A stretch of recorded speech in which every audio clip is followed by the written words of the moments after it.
Hola, soy Magda del canal Wnętrza Zewnętrza. En este episodio no hablaremos de decoración de interiores, sino del impuesto catastral antiespeculativo relacionado con la vivienda.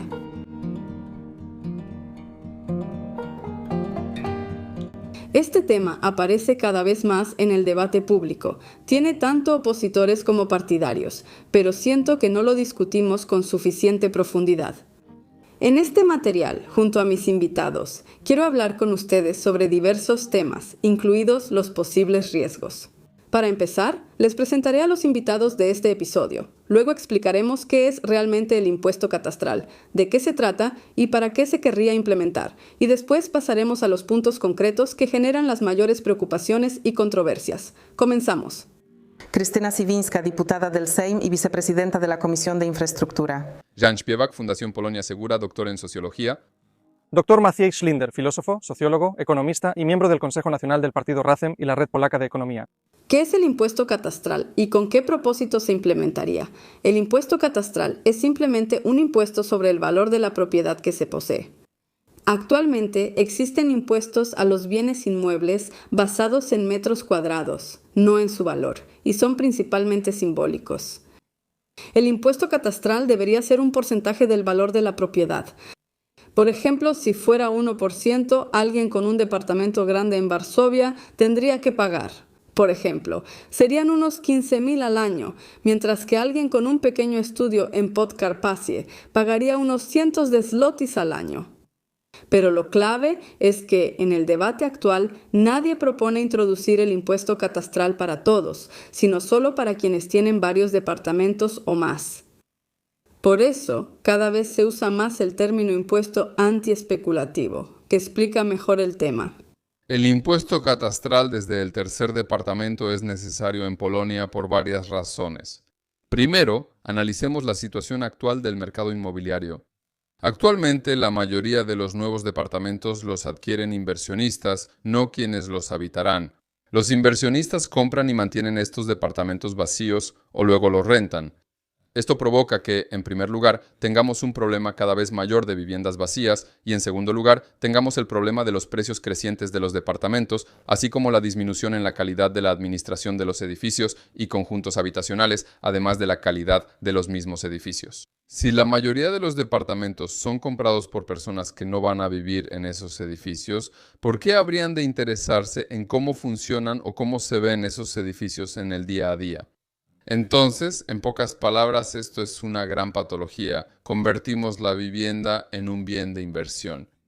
Así fue, porque invertir en viviendas casi no paga impuestos. Primero, tener viviendas casi no paga impuestos. Actualmente, el impuesto a la propiedad depende del tamaño. Sin importar dueño, ubicación o valor, el impuesto es igual. Es un impuesto muy bajo, cerca de 1 zloty anual por metro cuadrado. Y los ingresos de las propiedades también tienen impuestos muy bajos, y existen muchas lagunas que permiten que se paguen aún menos impuestos de lo que debería ser en teoría. Hoy en día, con el régimen de tarifa fija, se pueden tener ingresos por alquiler de hasta 200.000 zlotys, creo, si están casados, con una tasa del 8.5%. Eso es muy poco. Quien gana más de 120.000 zlotys al año ya paga el 32% en impuestos. La tributación por ingresos de capital, como poseer departamentos, es prácticamente 4 veces menor que la del trabajo. A eso se suma la cuestión de dónde la gente consigue esos departamentos, y sabemos bien que una gran parte de esos departamentos simplemente proviene de herencias. En Polonia las herencias no pagan impuestos, lo que facilita la acumulación de capital. Y ahora tomemos a una persona que heredó un departamento de su abuela, luego compró otro para rentarlo, el inquilino se lo está pagando y pronto tendrá 2 departamentos pagados. ¿Y luego qué hará? Comprará un tercer departamento y seguirá así. En cambio, una persona que debe rentar sin ayuda de sus padres y con un trabajo muy gravado, nunca podrá comprar ese departamento por los altos precios actuales. Entonces, eso crea una sociedad de 2 velocidades. La velocidad de los rentistas, que viven del trabajo de otras personas, de que alguien les pague el crédito o viva en un departamento que, por ejemplo, heredaron. Y el otro grupo siempre trabajará. Eso es muy peligroso. Limita la movilidad social y crea enormes desigualdades entre las personas. Así que gravar, penalizar a quienes acaparan propiedades es necesario. Ese impuesto también debería aplicarse a las entidades empresariales. Creo que una empresa, corporación o fondo no debería tener departamentos para vivir, solo locales comerciales.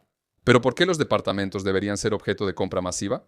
¿Por fondos que tienen aún más posibilidades de optimización fiscal? Para mí, eso es absurdo. Pero si ya permitimos esto, entonces también ese impuesto a partir del tercer departamento en adelante debería aumentar. Creo que ese impuesto debería ser progresivo, es decir, debería aumentar con cada departamento adicional. Así, precisamente para eliminar la posibilidad de que alguien luego posea cientos de departamentos o incluso varias decenas de departamentos. Creo que esa es una situación absolutamente patológica. De los análisis publicados en Wiborcha.biz sobre departamentos en renta, se desprende que 77,000 personas poseen al menos 3 departamentos para alquilar y administran casi 500,000 de inmuebles. Con un impuesto fijo del 1% y un valor promedio de propiedad de 400,000, este grupo generaría 2,000 millones de ingresos anuales. Con un valor más alto de las propiedades, con un impuesto progresivo y sumando a este grupo los departamentos vacíos y los utilizados como vacacionales o con fines laborales. Todas aquellas que simplemente no están en este grupo de alquiler, los ingresos del impuesto catastral podrían ser mucho, mucho más altos. Lo más importante es que este impuesto no se centra en los ingresos. RACEM apoya un impuesto catastral desde el tercer departamento. El impuesto debe ser progresivo, los 2 primeros departamentos exentos, el tercero con 1%, el cuarto con 2% y así sucesivamente. Un impuesto así reduciría significativamente la especulación en el mercado inmobiliario. Tener varios departamentos elevaría los costos, lo que impulsaría su venta y haría que fueran más baratos y accesibles. El impuesto catastral también generaría ingresos para los gobiernos locales, estimados en unos 2,000 millones de zlotys. Los gobiernos locales podrían usar ese dinero para construir viviendas municipales, aumentando aún más la disponibilidad de viviendas. ¿Pero por qué deberíamos querer limitar la inversión en bienes raíces? Porque la vivienda es un bien básico necesario para vivir, al igual que la comida, los medicamentos, el agua o la electricidad. Imaginen qué sucedería si alguien comprara la mitad de las cosechas de los agricultores. ¿Qué pasaría entonces? Hay tanta comida en el mercado que al principio no notaríamos el cambio, pero luego los precios subirían. La demanda superaría la oferta y los vendedores notarían que, si mantienen los precios, pronto se quedarían sin inventario. Así, los precios subirían poco a poco y quien compró a $1 el kilo podría venderlo luego a 2. Buena ganancia, ¿no? Es un gran negocio. ¿Y quién pagaría esas ganancias? La gente común, los que compran comida. Con las viviendas ocurre algo similar, solo que no las compramos tan seguido como para que todos estemos indignados. Claro, la comparación no es exacta. Hay diferencias, como que la comida se puede importar, pero las viviendas no. Sin embargo, mi intención era mostrar de manera simplificada este esquema de oferta y demanda, y cómo eso afecta al mercado y los precios. Cuando la oferta es estable y la demanda crece por personas que buscan vivienda y también inversionistas dispuestos a comprar no solo un departamento por persona, sino, por ejemplo, 10 de esos departamentos, entonces, la demanda comienza a superar significativamente la oferta y eso provoca un aumento en los precios. Cuando quienes planeaban comprar vivienda no lo hacen, sube la demanda de departamentos en renta, motivando más a los inversionistas porque rentar resulta más rentable. Es un mecanismo que se retroalimenta. No se trata de eliminar los departamentos en renta, ya que en muchos casos es una opción más conveniente. Se busca limitar la participación de inversionistas para dar más oportunidades a quienes quieren comprar un departamento para sí mismos. ¿Ponemos un impuesto y luego qué? ¿Cómo funcionará esto? ¿Qué pasaría si implementáramos un impuesto así? Es probable que varias personas tengan que vender esos departamentos aumentando la oferta y bajando los precios de bienes raíces. También bajarían los precios porque muchos inmuebles vacíos finalmente serían rentados, ya que hoy en día a menudo conviene mantener los departamentos vacíos o también serían vendidos. Entonces también esa oferta de bienes raíces aumentaría, llegaría a la gente común y los precios de las propiedades, pero probablemente también los de la renta bajarían. Creo que es falso que el impuesto se traslade a los inquilinos. Hoy en día, los precios de la renta ya están en el máximo que marca el mercado, y si los propietarios pudieran aumentar los precios del alquiler, ya lo habrían hecho hace tiempo.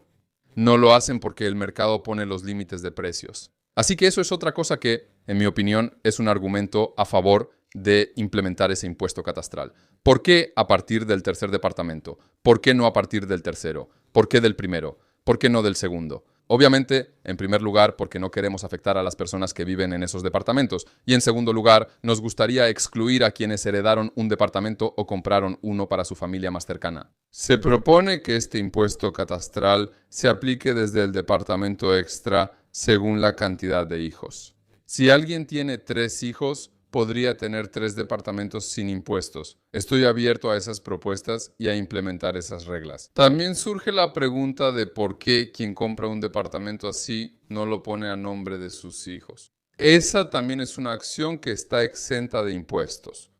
Así que aquí uno puede preguntarse sobre la manera exacta de implementar este impuesto, cómo debería funcionar. Pero eso no cambia el hecho de que deberíamos atacar a quienes acaparan departamentos, a quienes mantienen departamentos vacíos, a quienes simplemente han hecho de esto un ingreso con impuestos muy bajos. Hablemos de esto con más detalle, paso a paso. Los propietarios afectados por el nuevo impuesto tienen 2 opciones. Pueden vender el departamento o pagar el impuesto. Consideremos ambos casos. Primera opción, la venta. Cuando parte de los departamentos regresen al mercado, aumentará la oferta, y eso debería traducirse ya sea en una baja de precios o en la estabilización de los precios. Dependiendo de cuántos departamentos realmente lleguen al mercado, eso depende de las leyes básicas de la oferta y la demanda. La segunda opción es el impuesto. Así, los propietarios que no vendan estarán más motivados a no dejar sus propiedades vacías, sino a que generen ingresos para pagar el impuesto. Existe una gran posibilidad de que algunas propiedades vacías vuelvan al mercado, no necesariamente de ventas, sino de alquiler. Si aumenta la oferta en el mercado de alquiler, los precios pueden bajar o mantenerse estables. Paralelamente, los ingresos del impuesto catastral al presupuesto pueden contribuir a una mejor financiación de la vivienda social, lo que a largo plazo también ayuda a estabilizar los precios de las propiedades en el mercado. Sin importar lo que decidan los propietarios de los departamentos sujetos al impuesto catastral, ya sea que decidan venderlos o pagar el impuesto, activamos mecanismos para aumentar la disponibilidad de viviendas para quienes desean vivir en ellas. Como notó Janek, algunos temen que los dueños de departamentos en renta transfieran el impuesto catastral a los inquilinos. Sin embargo, recuerden que no es tan sencillo como podría parecer. En primer lugar, porque no todos los departamentos en renta estarán sujetos al impuesto catastral, así que los propietarios que tengan varios departamentos o más tendrán que competir en precio con personas que solo tienen 2 departamentos, o solo uno y lo rentan, porque esas situaciones también ocurren. Por ejemplo, si alguien compra un departamento en una ciudad, pero debe mudarse y en lugar de venderlo, lo renta, viviendo en un departamento rentado de otra persona. Esos departamentos siguen en el mercado y no tienen razón para subir su precio de forma significativa. Y en segundo lugar, hay una gran posibilidad de que al mercado de renta lleguen departamentos que antes estaban vacíos, porque a sus dueños les faltaba motivación para rentarlos.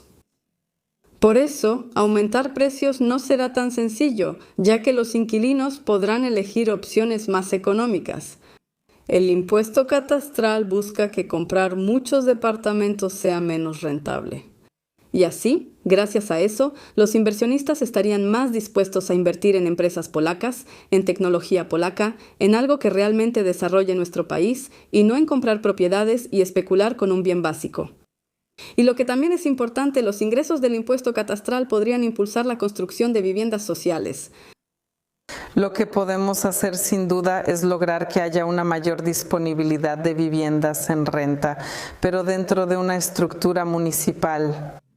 Yo soy una gran defensora de las TBS y tenemos un ejemplo fantástico en Gorzów-Wielkopolski, donde actualmente se está llevando a cabo una inversión para construir 2 edificios destinados precisamente a los futuros residentes de la TBS. Está en un lugar muy bonito, muy bien ubicado, justo al lado de escuelas, comercios y con acceso directo al transporte público. Que la inversión la realice el TBS de Gorzów. Eso también les da a los residentes la garantía de que primero estos departamentos se construirán bien, segundo a tiempo y tercero después también el funcionamiento de estos inmuebles, al igual que los inmuebles ya existentes en los TBS de Gorzów, también estará bajo una supervisión y cuidado especial. ¿Tiene sentido introducir y permitir justamente esos impuestos que de alguna manera minimizarían esas especulaciones de las que hablábamos antes? Se habla mucho de implementar impuestos, especialmente la izquierda muestra que se pueden implementar impuestos, una especie de impuesto catastral para la segunda, tercera y cuarta vivienda. Pero siempre habrá discusión sobre si es la segunda vivienda la que deberíamos gravar o la tercera o la cuarta. Es difícil de resolver. Yo optaría por programas de vivienda que permitan, en primer lugar, que los gobiernos locales puedan proporcionar recursos a los habitantes, pero también ellos mismos.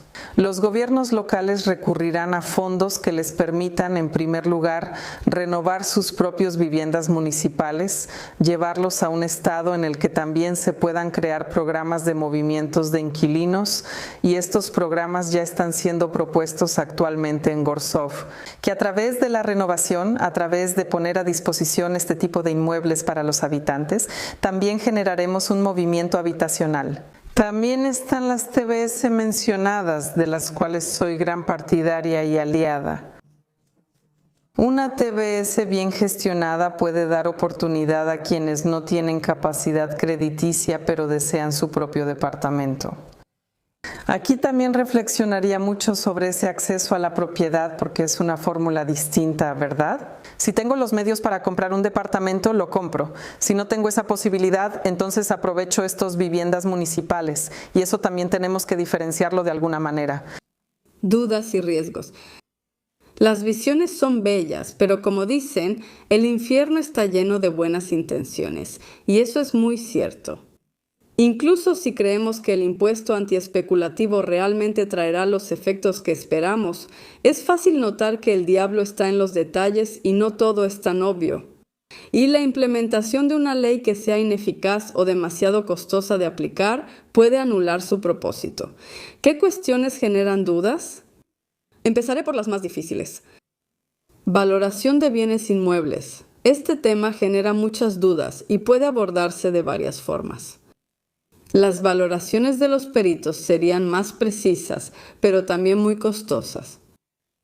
Las tarifas promedio para cada zona parecen ser las más sencillas, pero también pueden ser muy injustas. Por supuesto, se podría decir que preocuparse por el trato justo a los especuladores inmobiliarios es lo que menos nos debería preocupar, pero aún así creo que vale la pena reflexionar sobre ello. No estamos preparados en cuanto a la valoración de bienes raíces, porque el impuesto catastral, aquí hablamos de departamentos, pero en general hablamos de propiedades, de terrenos, de todos los componentes del patrimonio. Así que crear una base de datos de valoración de bienes raíces y consultarla es un camino largo por delante, una carga considerable para el gobierno local. Por lo tanto, sin preparar esto y sin ese tipo de racionalidad, de un enfoque racional, será difícil implementar esto. Uno de los principales problemas técnicos del impuesto catastral son los costos de valorar los bienes raíces. Lo mejor es trasladar esos costos a los propios propietarios de las viviendas, como lo hace Irlanda. Para evitar fraudes y valoraciones bajas que disminuyan el impuesto catastral, Irlanda multa a quienes venden viviendas por más del 110% del valor estimado. Otra forma es imponer la obligación de vender al Estado los departamentos que están claramente subvaluados. Estos métodos impiden eficazmente este tipo de fraudes. Además, trasladar esta valoración a los propietarios de los departamentos hace que disminuya su deseo de poseer demasiados departamentos, y de esta manera la función del impuesto catastral se refuerza aún más. Cuando trabajaba en la agencia de bienes raíces hace casi 10 años, ya teníamos acceso fácil a los precios de transacción mediante un mapa en línea. Creo que ese acceso para todos los ciudadanos está dentro de nuestras posibilidades. Y seguramente algunas personas se van a indignar con esa visión, porque el dinero es un tema un poco tabú, pero primero, la verdad es que cuando compras, no sé, un abrigo en una tienda, los demás pueden ver cuánto cuesta ese abrigo en la página de la tienda. Nadie tiene problema con eso. Y en el caso de los bienes raíces, incluso sin saber la cantidad exacta, definitivamente podemos estimar más o menos cuánto vale una propiedad en una zona determinada. No es ningún secreto. En otros países incluso puedes consultar salarios de otras personas, así que el precio de transacción no parece algo complicado ni especialmente delicado aquí. Recuerden que los registros públicos de propiedad suelen estar disponibles para consulta, aunque no siempre son fáciles de encontrar. Y ahí hay mucha más información que solo el precio de transacción, porque ese en realidad no está, pero por ejemplo sí aparecen los montos relacionados con el crédito o nuestros números de identificación PESEL. Seguimos viviendo, aunque esos datos ya están disponibles, y los vecinos pueden buscarlos en Google sin problema. Además, los datos de precios de transacción ya se procesan y están en GoPortal, aunque de forma poco clara. Sin embargo, esto demuestra que no estamos tan atrasados con este tema y que crear una base de datos de precios de transacción accesible para todos, clara y cómoda, puede ser en realidad más fácil y rápido de lo que todos pensamos. Una idea así, que alguna vez se utilizó históricamente en Europa Occidental, era simplemente registrar el valor de la propiedad por el cual alguien estaba dispuesto a vender esa propiedad al Estado. Así se fijaba el precio de la propiedad sin necesidad de informes de tasación, solo con esa declaración. Pero por supuesto, hoy en día, en el mundo de la informatización, determinar ese precio de la propiedad, el valor de esa propiedad, no debería ser un gran problema. Contar los departamentos. Aunque a partir del tercer departamento parece clara, al analizarla vemos que no es tan obvia. Imaginen a una pareja casada por sociedad conyugal con un único departamento. De repente, ella hereda el 25% de un departamento de sus padres y el 10% de un departamento de sus abuelos. En realidad tiene 3 departamentos, uno con su esposo, otro de sus padres y otro de sus abuelos. ¿Debería pagar el impuesto catastral o sumamos sus participaciones? Y entonces resultará que tiene o 1.35 departamentos o 0.85 de un departamento, dependiendo de cómo consideremos la sociedad conyugal. Para mí no es obvio. Lo tratamos como si tuviera 3 departamentos menos de 1,5 o ni siquiera uno completo. Intuitivamente, podríamos querer ignorar las pequeñas participaciones. Al final, si alguien posee solo el 2% de una propiedad, no puede administrarla realmente. Pero entonces los inversionistas se pondrían de acuerdo para comprar propiedades juntos. Por ejemplo, cada uno tendría solo el 10% evitando el impuesto catastral y así podrían comprar hasta 100 departamentos, pero solo en conjunto. Nadie pagaría impuestos, no puede ser. La ley debe evitar esa evasión de normas. Y yo pienso que incluso grabar esas partes más pequeñas puede traer también muchas cosas buenas. Será una motivación para poner en orden asuntos de participaciones, sobre todo tras diversas herencias. Cuando una propiedad tiene varios dueños, no logran ponerse de acuerdo porque todos prefieren esperar. Al final, alguien pagará bien por ellas. Por eso no conviene vender barato. Por eso nadie invierte en remodelaciones importantes. Esa propiedad suele estar desocupada y no trae nada bueno. Gente, pónganse de acuerdo. También surge la duda de qué departamentos deben ir primero, segundo, tercero, cuarto, etc., lo cual es especialmente importante en caso de que se implemente un impuesto. Un impuesto progresivo sube con cada propiedad extra. Por ejemplo, en la sexta ya no sería del 1, sino del 5%, lo cual es muy relevante. Aquí se puede considerar la fecha de adquisición de la primera y segunda propiedad, serían las dos más antiguas. Creo que favorecería a los contribuyentes y solo ordenaría los departamentos del más caro al más barato, donde los dos más caros no pagarían impuestos. Sin embargo, también hay ideas relacionadas con determinar dónde se vive realmente, para que ese departamento sea considerado el primero. Sin embargo, creo que hoy, sin registro y con tanta movilidad, sería difícil verificarlo realmente. Y si algo no se puede verificar, se puede esperar que los contribuyentes simplemente indiquen como su vivienda principal la más cara, porque eso sería lo que más les convendría. Relacionado con la caída de precios. Aunque quienes ahorran para su primer departamento desean una baja significativa, para algunos una caída muy brusca podría ser problemática. Si alguien compra un departamento por $500,000 con un crédito de $400,000 y no puede pagarlo, el departamento se vende y con ese dinero se liquida el crédito. Así se regresa al inicio.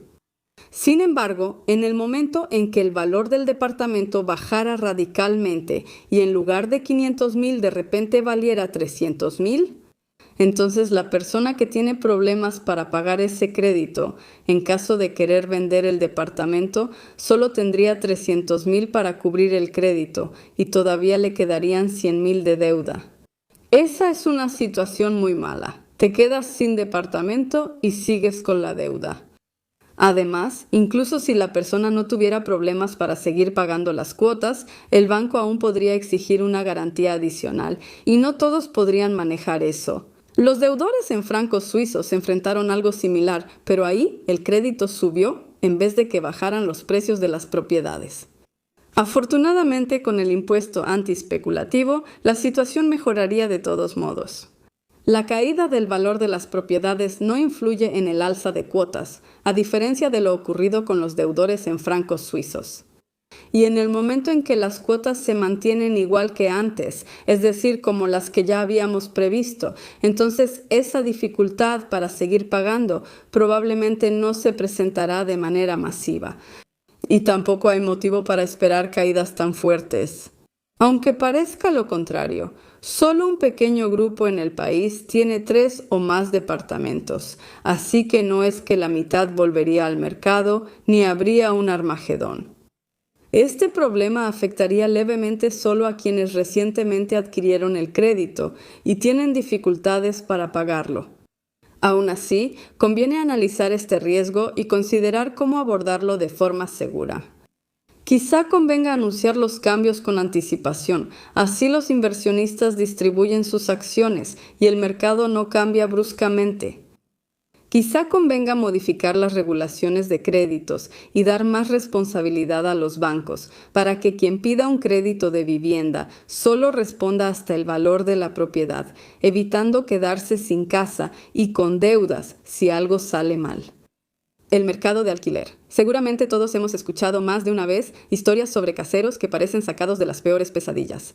Y es difícil no notar que en los últimos 10 o 15 años no solo ha habido un aumento en los precios, sino también una mejora en la calidad de los departamentos en alquiler. La profesionalización del mercado tiene pros y contras.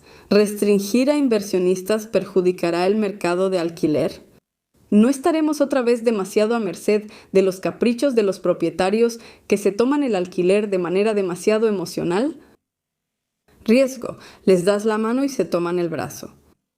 He escuchado la preocupación de que el impuesto catastral, a partir del tercer departamento, sea solo el inicio para aplicarlo a todas las viviendas. El asunto es que no es tan sencillo. Igual podríamos decir que la introducción del IVA fue una puerta para aumentarlo infinitamente.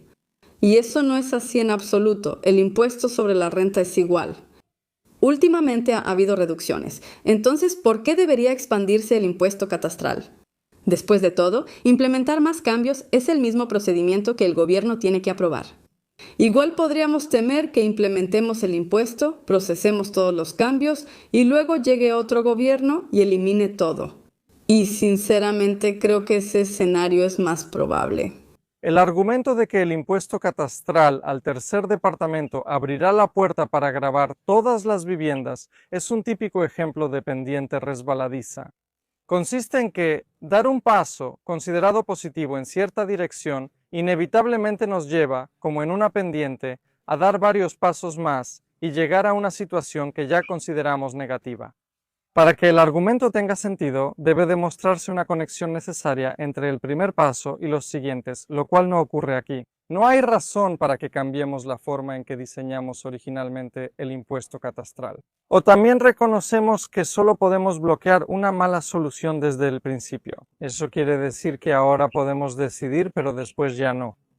Tanto la introducción de un impuesto catastral a la tercera vivienda como el cambio en su funcionamiento requieren el mismo esfuerzo y capacidad de acción, cambios legislativos. En resumen, se puede decir que este argumento simplemente es incorrecto. Ley con vacíos legales. En las discusiones sobre bienes raíces se habla mucho de los flippers y pensamos en alguien listo con traje, pero en realidad también compran empresas y fondos, no solo personas. Aunque es más difícil visualizarlos y no nos van a molestar presumiendo en shorts en YouTube, la escala de sus operaciones puede ser mucho, mucho mayor. Pueden llegar a comprar hasta un fraccionamiento completo. Por eso, si grabamos a las personas físicas, la situación en el mercado no cambiará. Los políticos podrían alegrarse de implementar el catastro, pero en la práctica no serviría de nada. Cualquiera puede crear una empresa y comprar 20 propiedades a nombre de la empresa. ¿Cuál es el problema? Ese sería el impuesto más fácil de evadir y ni siquiera afectaría a quienes son nuestra mayor amenaza. Se pueden inventar muchas más lagunas y pueden ser más sutiles. Por eso tenemos que abordar este tema con cuidado. Creo que el diputado Mensen podría destacar aquí, ya que encontrar lagunas fiscales es su especialidad. Y de paso, vean lo que decía sobre el impuesto catastral hace unos años. ¿Qué impuestos deberían existir y de cuánto? Los impuestos deben ser bajos, simples y fáciles de recaudar, siguiendo los principios fiscales de Adam Smith. ¿Qué impuestos son fáciles de recaudar? Por ejemplo, el impuesto a la propiedad, ya que no se puede ocultar como los ingresos. Cada propiedad puede medirse, pesarse y grabarse. Es un buen impuesto que cumple todas las reglas. ¿Puedo? Adelante. No. Yo pago ese impuesto en Estados Unidos y lo he analizado. El impuesto a la propiedad.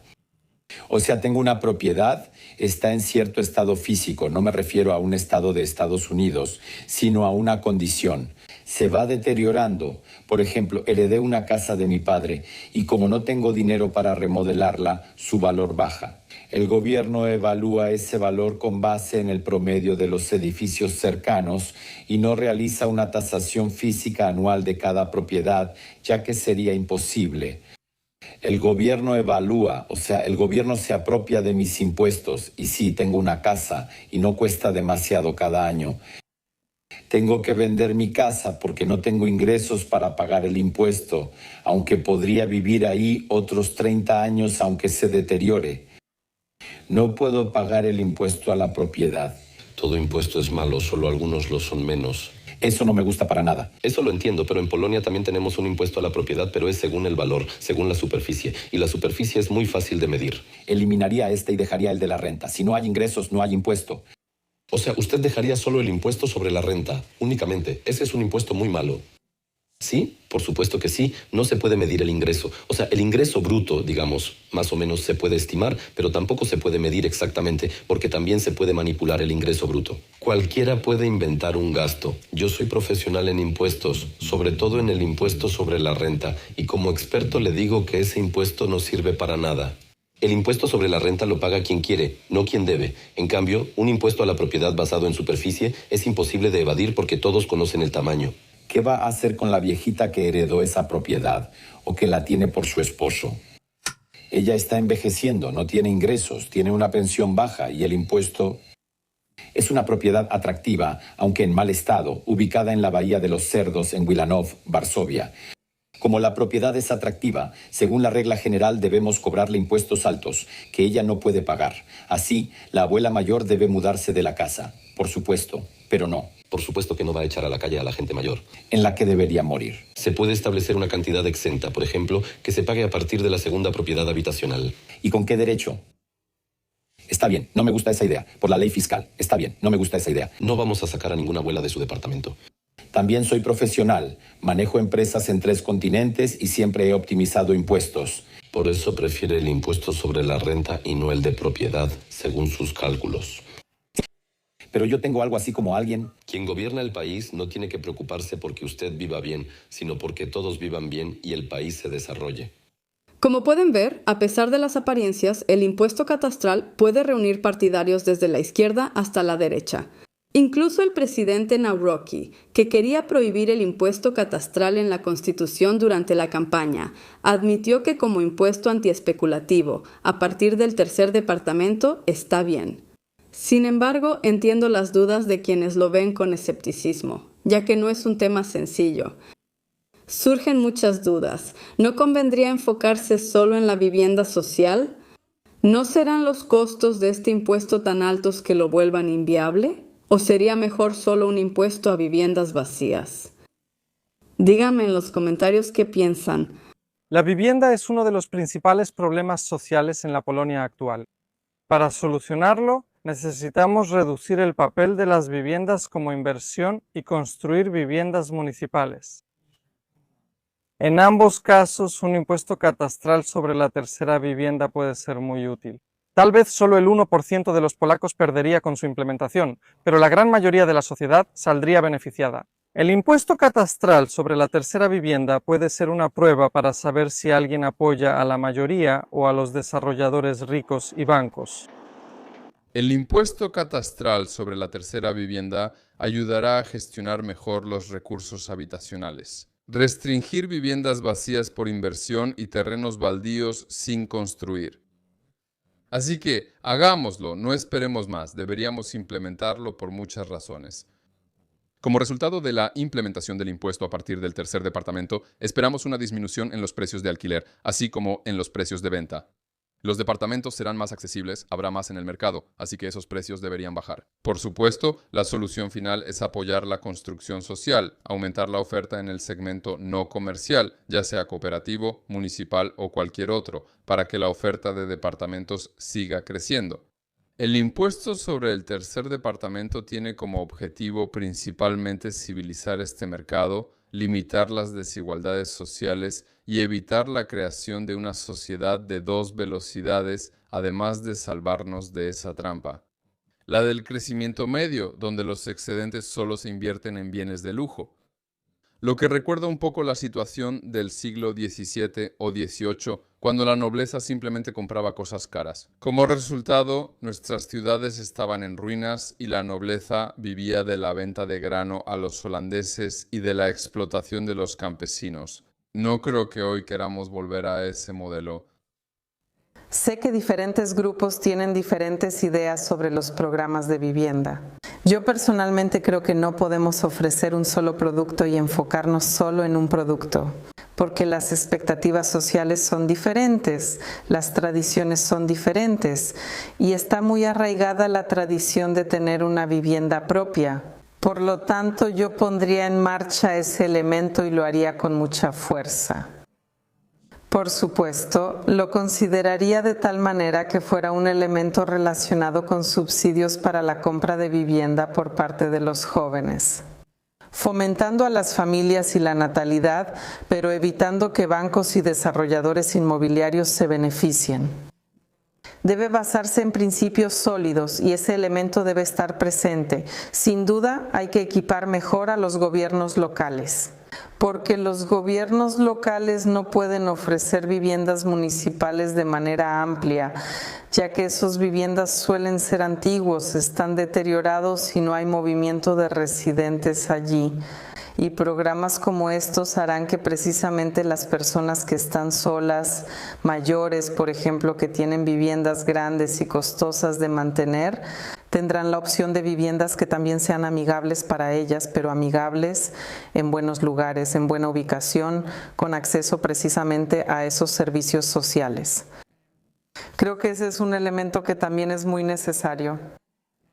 las TBS y posiblemente las SIM, aunque en mi opinión, si equipáramos a las TBS con todas las herramientas que tienen las SIM, ellas cumplirían perfectamente con ese aspecto de la construcción de viviendas cuasi municipales, porque de hecho así es como se ve, y por supuesto también están esos departamentos en renta.